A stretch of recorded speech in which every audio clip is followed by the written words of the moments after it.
दोस्तों, आप सभी को राधे राधे राजू भाई यूट्यूब चैनल में आप सभी लोगों का स्वागत है। दोस्तों, बहुत ही ज्ञानवर्धक कहानी है। इस कहानी को आप अंत तक जरूर सुनिए और हमारी कहानी आप लोगों को अच्छी लगे तो अपने दोस्तों के साथ शेयर करें और कमेंट में हर हर महादेव जरूर लिखें। आप कमेंट और लाइक नहीं करते, क्या कोई आपका पैसा जाता है? ज्यादा से ज्यादा कमेंट करें जिससे हमारा मनोबल आगे और बढ़े और आपको बढ़िया से बढ़िया कहानी सुनने को मिलती रहे। आइए कहानी को शुरू करते हैं।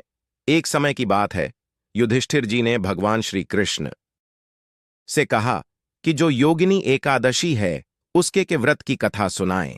तब भगवान श्री कृष्ण बोले कि युधिष्ठिर सुनो, आज मैं तुमको योगिनी एकादशी व्रत की कथा के बारे में बताता हूं और उसका क्या महत्व है यह भी बताऊंगा।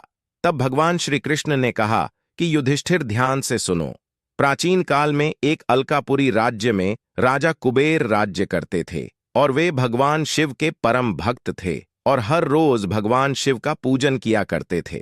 उनके यहाँ पर एक माली रहता था जो सुबह रोज पूजा से पहले राजा को फूल लेकर आता था। एक बार की बात है, माली ने सोचा कि अभी पूजा में थोड़ा सा समय है, मैं जब तक अपने घर घूमकर वापस आ जाऊंगा। और फिर माली अपने घर चला गया। माली ने जैसे ही अपनी पत्नी को देखा, माली के मन में वासना पैदा हो गई।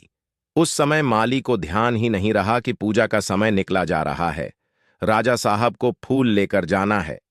वहां पर राजा बैठे माली का इंतजार कर रहे थे और सोच रहे थे कि आज माली क्यों नहीं आया, क्या बात हो गई। और फिर राजा ने अपने सैनिकों को माली के यहां पर भेज दिया। जैसे ही राजा के सैनिक माली के घर पहुंचे तो माली के घर का दृश्य देखकर वापस लौटकर राजा को सारी बात बता दी और राजा को बहुत गुस्सा आया और राजा ने अपने सैनिकों से माली को दरबार में बुला लिया और राजा ने कहा, माली, तू पाखंडी है, लोभी है, पापी है। आज तेरे कारण मेरी पूजा नहीं हुई। मैं तुम्हें श्राप देता हूं कि माली, तू अपनी पत्नी से दूर हो जाएगा, तू मृत्यु लोक में निवास करोगे और तू कोढ़ी हो जाएगा। राजा का श्राप सच्चा होना था। वह माली पृथ्वी लोक पर आ गया। माली के शरीर में कोढ़ हो चुका था और फिर माली पृथ्वी लोक में भटक रहा था। कुछ समय बाद माली एक आर्षि के आश्रम पहुंचा जिनका नाम मार्कंडेय आर्षि था। माली ने देखा श्री मार्कंडेय भगवान हजारों संत महात्मा उनकी पवित्र वाणी को सुन रहे थे। वहां जाकर माली ने मार्कंडेय ऋषि को दंडवत प्रणाम किया और सारी बात मार्कंडेय ऋषि को बताई। मार्कंडेय ऋषि दया आ गई और कहा, माली, जो आषाढ़ मास की कृष्ण पक्ष की एकादशी है उसे हम योगिनी एकादशी कहते हैं। आप उस एकादशी का व्रत रखिए। उसके बाद आप श्री विष्णु भगवान के आशीर्वाद से आपका यह शरीर बिल्कुल ठीक हो जाएगा। माली ने ऐसा ही किया और केवल एक एकादशी व्रत से माली का दुख दूर हो गया और माली का शरीर निरोगी हो गया।